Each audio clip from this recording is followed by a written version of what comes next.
The views and opinions expressed on Maine Challenge are solely those of the program participants and do not necessarily reflect or represent the views and opinions of Lincoln County Television, its employees, or the producers of this program.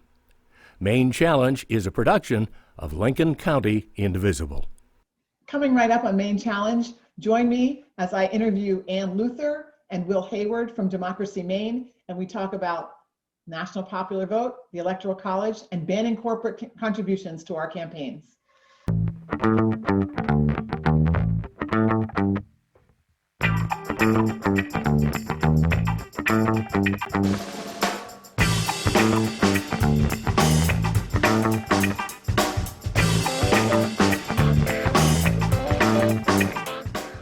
Hi, and welcome to Maine Challenge.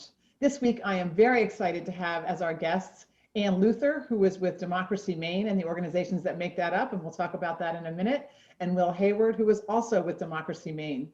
And our conversation today is about voting rights, expanding our voting rights, making sure that we have access and that the people's voice is heard, both through that and through banning corporate contributions to our legislators. They both are related. They are the priorities of Democracy Maine, and they are priorities for people in Maine. You know, we're at a time when we are looking, when two things are happening. One is that we saw an unprecedented number of people voting in the last presidential election across this country and in Maine too. And at the same time, we are now seeing in many states incredible efforts to suppress voter participation. I was reading yesterday that in Georgia, it's most terrible in Georgia. But one of the things that they're doing is saying that you can't hand out water to people who are waiting in long lines. I mean, just ridiculous things, as if somehow that would lead to voter fraud if you drank water. So I guess it's what's in the water. So thank you, Ann and Will, for joining us. Will Hayward is the Advocacy Program Director for Democracy Maine and a policy whiz on these things. And we're very excited to have you, Will. Thanks for joining us. And Ann Luther is a longtime colleague and friend, and she is the head of the advocacy committees of both the League of Women Voters and Maine Citizens for Clean Elections, which are the two organizations that make up Democracy Maine. She has been chair of the League of Women Voters for a long time. And I know that having done a lot of this work in the State House, it always made me feel better when I saw Ann there, because it was like the voice of reason and persistence and passion. So it was really awesome. So thank you both for joining us. Thank you for that, Betsy. That's really sweet. No, that's true. It's not only sweet, it's true. So that's great. Well, welcome and thank you. So first of all, Ann, why don't you just tell us a little bit about Democracy Maine and the two organizations that make that up and why you came together, just briefly, and then we'll get right into the meat of it. Well, the League of Women Voters for, I'm going to say, coming up on 20 years, has really had a strategic focus on elections, money in politics, making elections work better, participatory democracy. We've been working on that for a long time. Maine Citizens for Clean Elections had its focus on campaign finance reform. And really, when the League worked on campaign finance reform, we linked arms with MCCE. You know, they led, we followed, and we were close partners and have been close partners since 1995 when clean elections first passed. So long about the time that MCCE was doing a strategic plan and thinking, you know, how are we going to carry our mission into the future? They started thinking that the money in politics work was starting to overlap more and more with strategic voting issues like same-day registration, photo ID, voter rights, civic participation, and they were beginning to broaden their mission to include some of those other voting rights issues, to the point where their mission started to look a lot like the League's mission. And because we had this close partnership that went back to 1995, instead of competing in that mission space, we decided to join up and collaborate in that mission space. And so, I mean, it's not really a merger, but it's a very deep and close collaboration, sharing staff and sharing issues and working actually together on almost every single thing that we do. Awesome. That's great. We're stronger together. That's it. Will, tell us about the two priorities, or I know you have many things that you work on and we'll get to touch on them, but I know there are two major ones. Can you just sort of lay out for us what Democracy Maine is really working on this session? Sure. So there were two main priorities that were things I think we knew even before all of, the craziness of the coronavirus pandemic that we've seen over the past year. There were two things that we thought were going to be very important issues to bring to the 130th legislature this year that we've been working on all this time. So the first of these is the national popular vote proposal. And so viewers may or may not be familiar with this, or they may understand the general concept, but not the specific proposal. But in short, it's a proposal to ensure that whichever candidate gets the most votes across the whole country for president is the one that is elected president. And to describe it very shortly in how it actually works, states join this compact, which is an agreement between different states. And once states that equal 270 electoral votes, so that's a majority in the Electoral College, once states equaling 270 electoral votes have joined, the compact goes into effect. And then all the states that have agreed to join the compact cast their electoral votes for whichever candidate gets the most popular votes across the whole country, not just the states in the compact.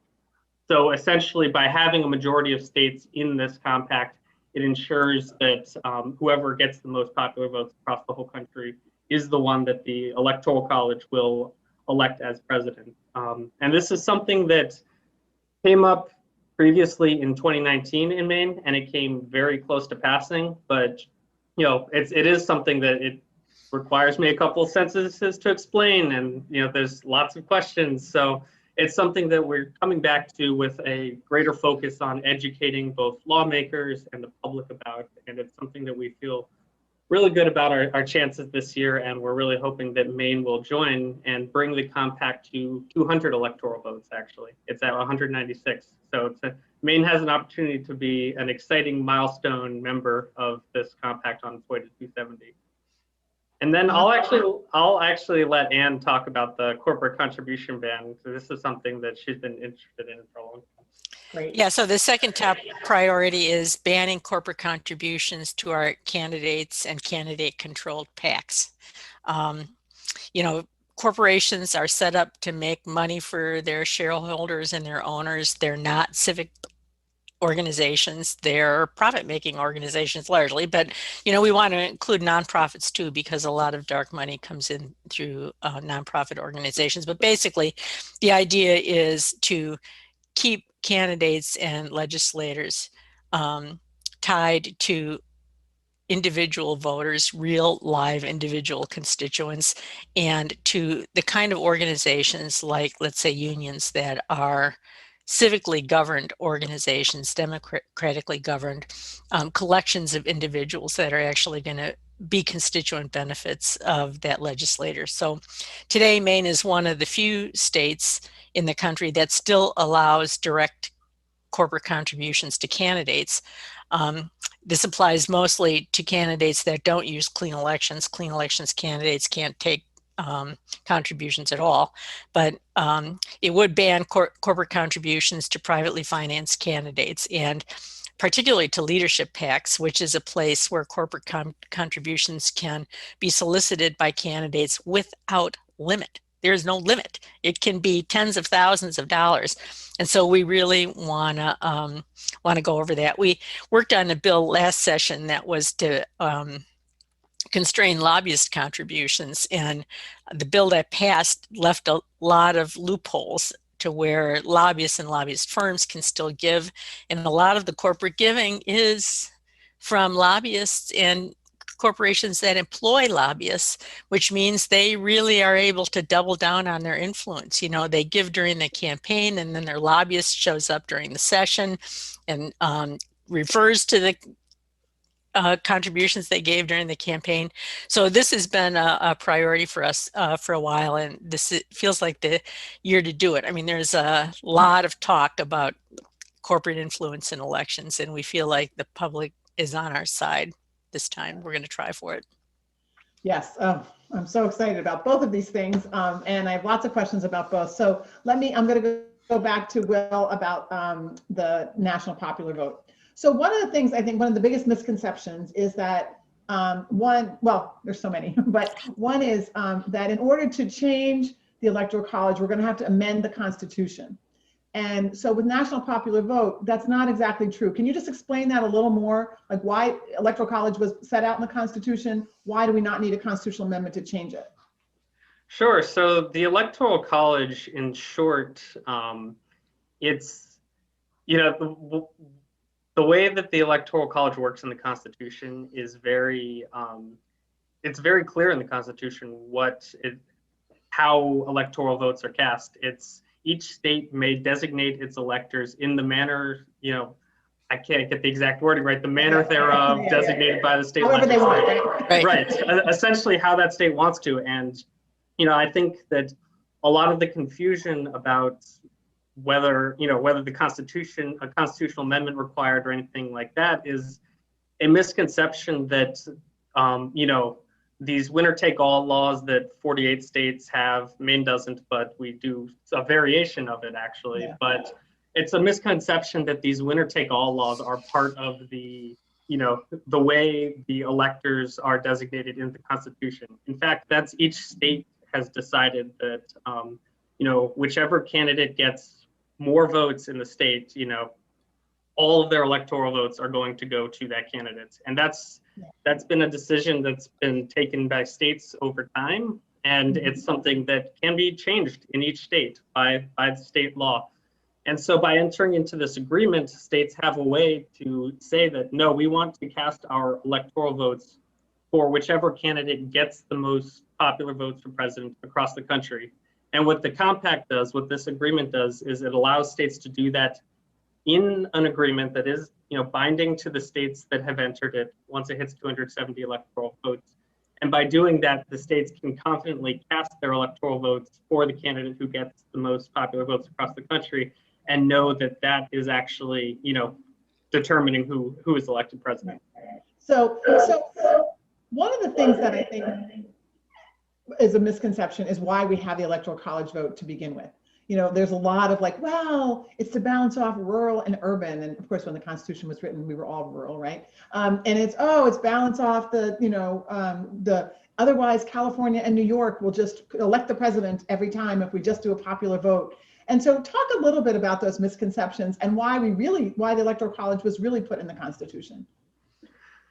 Sure. Well, I'm not the the world's preeminent constitutional scholar, but I can say that it was reflective of the ways of thinking in the 1780s, 1790s about a representative government. In fact, when the Constitution was first enacted and states were first electing the president, some number of states, I can't remember if it was a plurality or a majority, but a number of states didn't use a popular vote at all to select their electors to Congress. It was the state legislature, voted for who they wanted, and then that was who the electors were that went to Congress. So really, the Electoral College, as originally designed, wasn't even fully, considering that there would be a popular vote at all within states. Even the electors were the main vehicle for electing the president. And I think that what the national popular vote does is that it helps, without the extremely high burden that we all know of a constitutional amendment, 2/3 and then 3/4 of states. Right. It helps make the Electoral College something that is more reflective of our modern ideas of democracy, of the fact that, yes, the people should pick the president and all American citizens should pick the president. It shouldn't be, concentrated in a couple of swing states. And I would like to get to your second point too about, New York and California. We hear variations of this. It's New York candidates are just going to go to New York and California. Maine will mean nothing. Right, and they're just going to go to the cities and things like that. And what I point to particularly on the cities, the point about candidates theoretically just going to cities is there's two things I think that disprove that in the way that in the numbers out there. One, when you look at the swing states, so there's only 12 or so states in each election that really get all of this attention. when you look within those states, the places candidates go actually does reflect the makeup of the country. So, it's those, like, across the country, roughly 20% of Americans live in the 100 biggest cities. Roughly 20% live in what's defined as rural areas. And, the other 60% live in what to some degree is the suburbs. And then you look at where candidates actually go within swing states, and it's a very similar breakdown, 20% cities, 60% suburbs, 20% rural. And so, in a nationwide campaign, which is what you would have with the national popular vote, where candidates would want votes in all 50 states, they would also want votes in, the 20% urban, 60% suburban, 20% rural parts of the country. And you would see them campaigning in a way, going to places that reflected this. And it would reflect America. It wouldn't reflect, New York City and Los Angeles or anything like that. Yeah.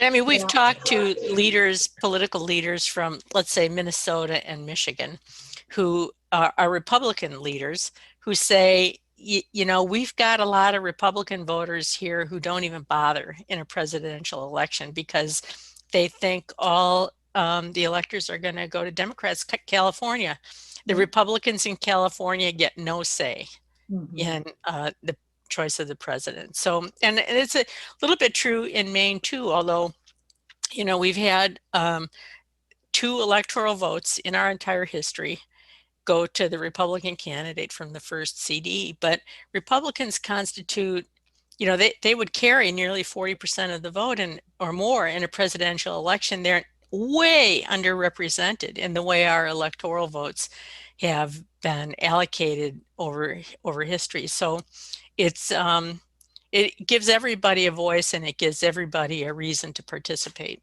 Well, and it's so interesting because I think there's so much fear involved, and I think we live in the belief that it's one person, one vote. We live in a democracy, and then we've seen in the last, we saw certainly in the election before this that it doesn't matter that Clinton won the popular vote; she lost the electoral vote, and we saw it with Bush and Gore. We see people winning the popular vote and then losing, which seems like.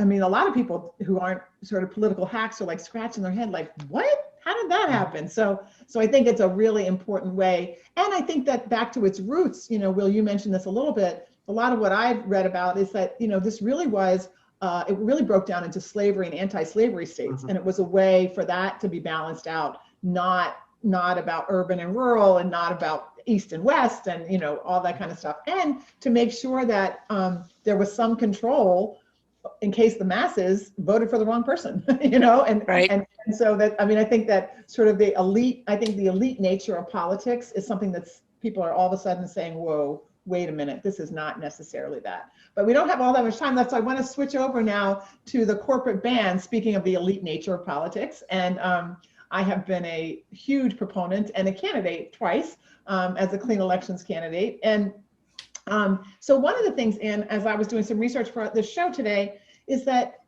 it's a pretty alarming, the degree to which the corporate contributions to both candidates and, as you said, the leadership PACs where it really matters have gone up in Maine. We sort of think, I think we tend to think, oh, this is a national problem or this doesn't really impact here. And I just want to say, just as a historical note, when we did the research for the first Clean Elections Act that I helped with, we were horrified at the time that a state Senate election cost $5,000. And now we would be like, oh, please let it just cost $5,000, right? So the numbers have changed dramatically, and in large part due to those corporate contributions. Talk a little bit, if you will, about sort of how that drowns out the people, ordinary people, everyday people's vote.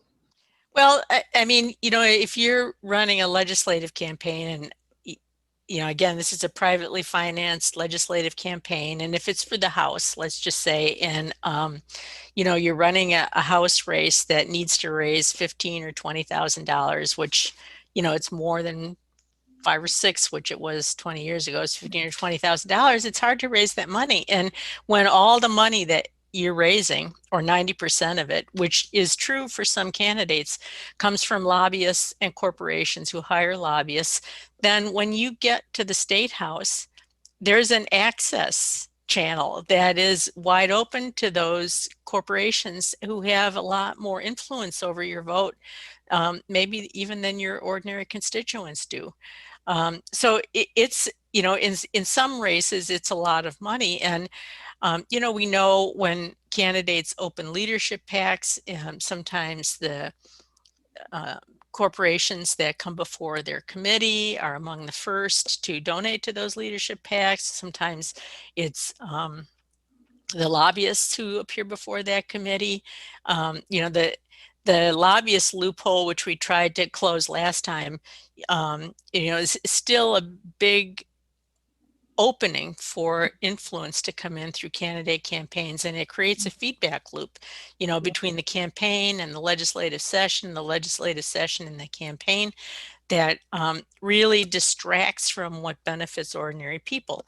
And you know, like we're not anti-business, we're pro-business. Business provides lots of benefits, but the people who benefit from those businesses are absolutely free to give.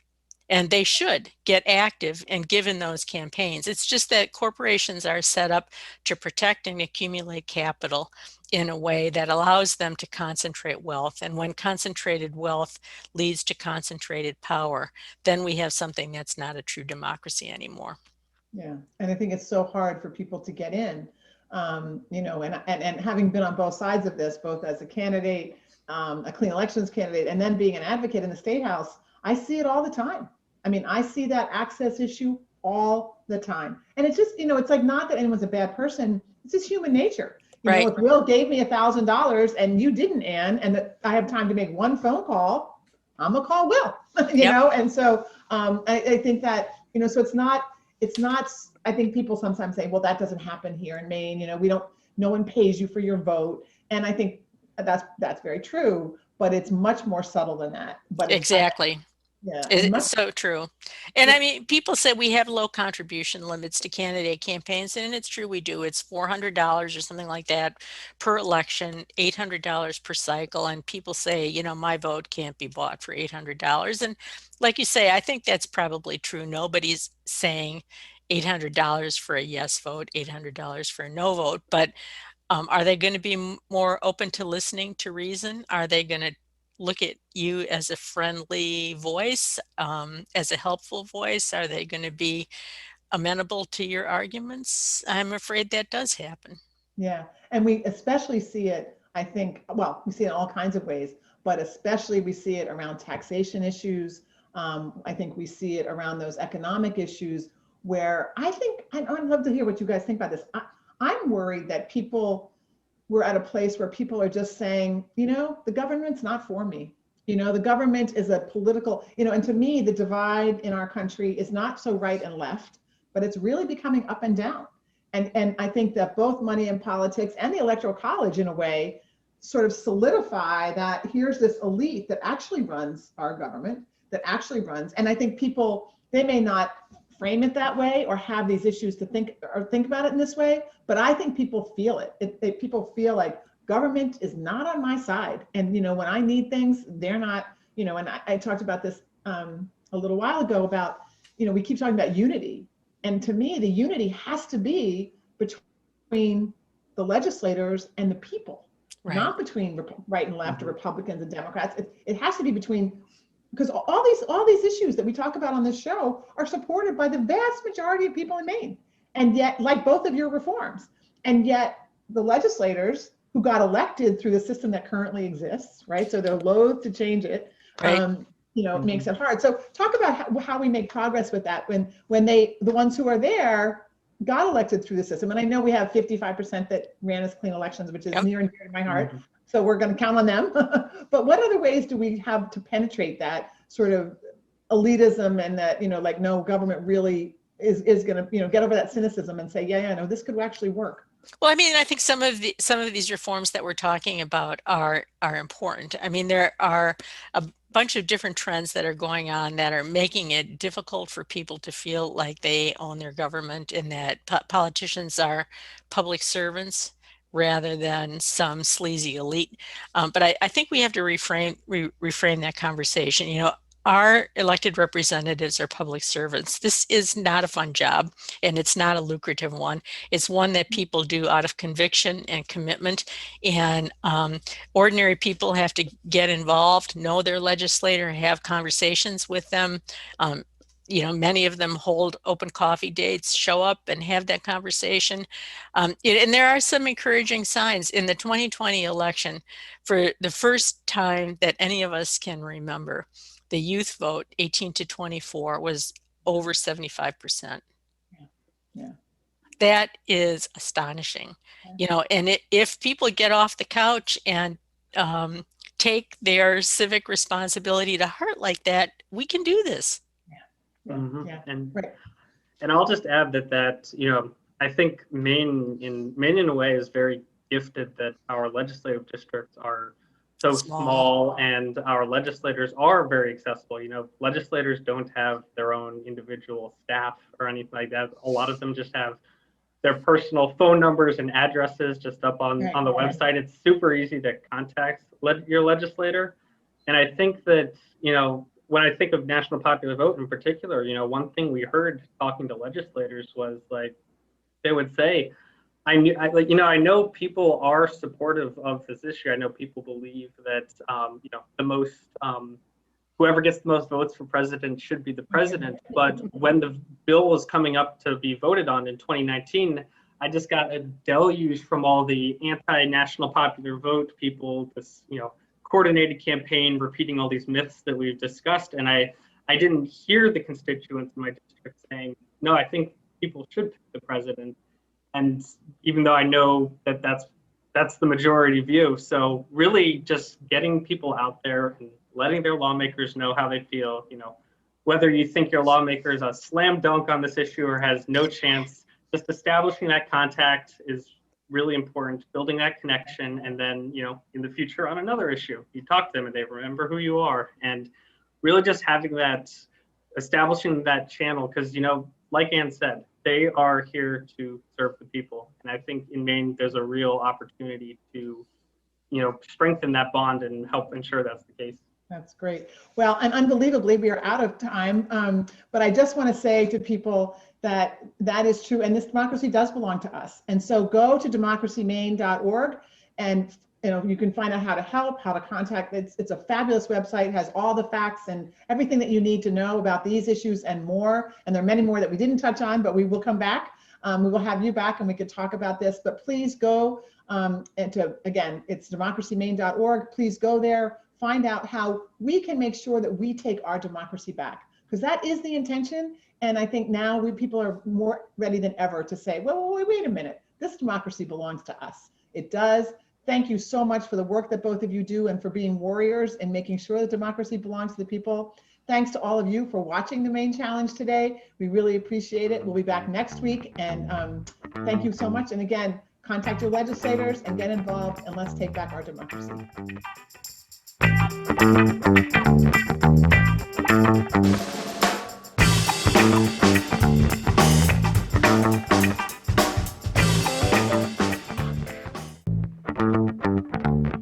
Show your support for Maine Challenge and LCTV's programming. We're all about community. Please go to lctv.org to make a contribution. Your support makes us stronger together.